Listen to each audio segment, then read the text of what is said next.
Ô les croyants, on vous a prescrit as-siyam comme on l'a prescrit à ceux d'avant vous. Ainsi atteindrez-vous la piété.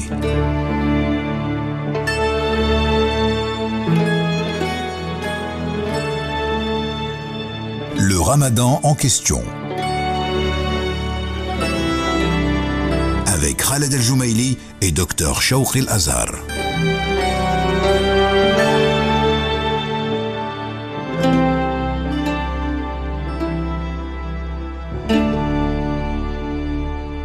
Chers auditeurs, salam alaikum et bonjour à tous, bienvenue dans Ramadan en question sur Oryx FM. Nous sommes en compagnie de Dr Shawq El-Azhar d'Université Hamad Ben Khalifa, docteur et directeur adjoint du Centre de recherche sur la législation islamique et l'éthique. Docteur, salam alaikum. Wa alaikum salam. C'est bientôt l'Eid, Inch'Allah. L'Eid, c'est la fête des musulmans qui vient tout de suite après le Ramadan. L'Eid, quelle valeur il a? En vérité, l'Aïd, ce qu'on fête durant l'Aïd, c'est en vérité une nouvelle naissance, marquant la victoire de l'être humain sur lui-même. Souvenez-vous, au début, on avait dit que l'objectif central du Ramadan, c'était la piété. C'était cette libération spirituelle. Et en vérité, après le Ramadan, c'est ce qu'on fête. Et c'est ce qu'on peut retrouver dans le Coran, où Dieu nous dit afin que vous en complétiez le nombre, donc le mois du Ramadan, et que vous proclamiez la grandeur d'Allah pour vous avoir guidé. Donc, après le mois, on proclame la grandeur d'Allah, donc on célèbre cela.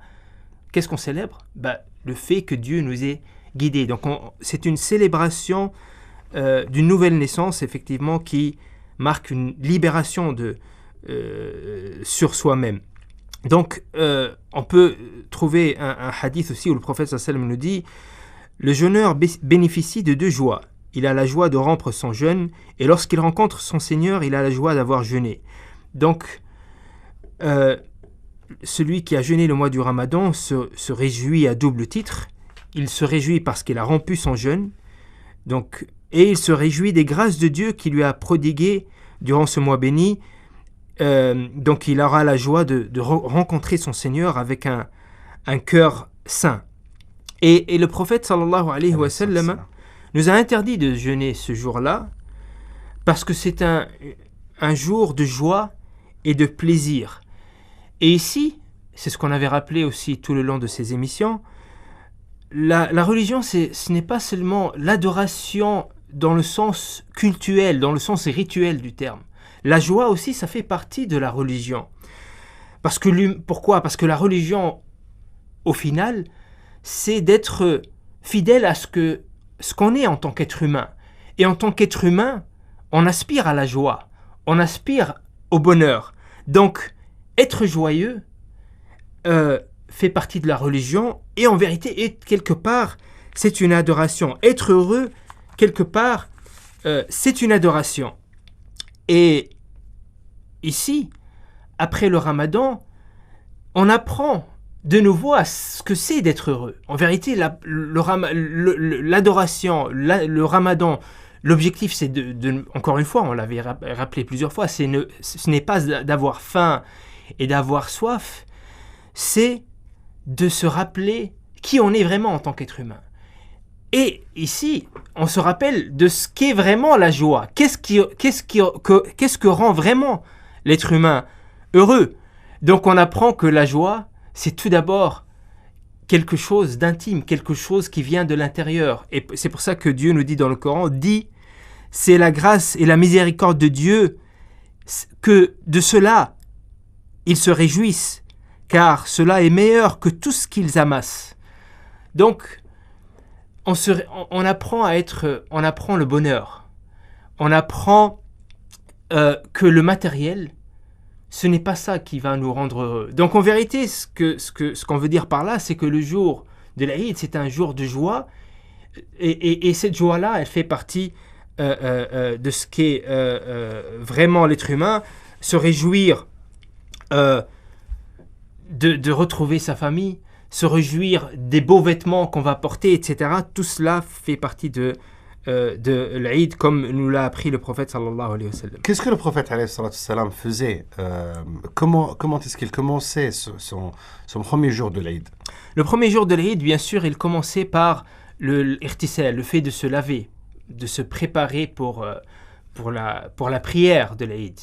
Et avant de sortir à la prière, il mangeait des dattes. Donc ça fait partie de la tradition prophétique de manger au moins quelques dattes avant de sortir pour la prière de l'Aïd. Et donc le prophète sallallahu alayhi wa sallam mangeait quelques dattes et sortait à la prière de l'Aïd.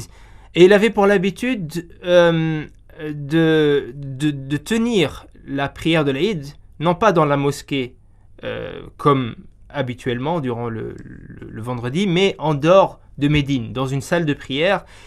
Et aussi, il avait pour habitude d'emprunter un chemin différent que celui de l'aller au retour. Donc il prenait un autre chemin. Après, une des raisons qui a été évoquée par les savants, c'est que, pour rencontrer le maximum de personnes sur sa route. Parce que si on prend le même chemin, on risque de retomber sur les mêmes personnes. Ici, une des sagesses, c'est de rencontrer le maximum de personnes, de se saluer, parce que c'est une journée de communion, une journée de fraternité. Et aussi, lorsqu'on rencontre d'autres personnes, on va rencontrer des gens qui sont nécessiteux et donc d'aider le plus possible de personnes. L'Aïd, normalement, c'est combien de jours? C'est 3 jours. C'est 3 jours. C'est 3 jours, effectivement. Une des choses qui sont à faire pendant le premier jour de l'Aïd, payer zakat al-fitr, le don de l'fitr. Il faut la payer quand? Il faut la payer avant la prière de l'Aïd. Si on ne les paye pas avant la prière de l'Aïd, elle ne sera plus considérée comme zakat al-fitr, mais comme simple sadaqa, simple aumône. On en parlera demain, Inch'Allah, avec beaucoup de détails sur la zakat al-fitr. Dr Shawqi, donc on est arrivé à la fin de cette émission.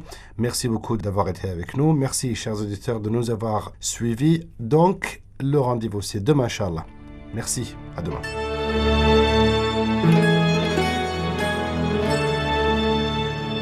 Le Ramadan en question.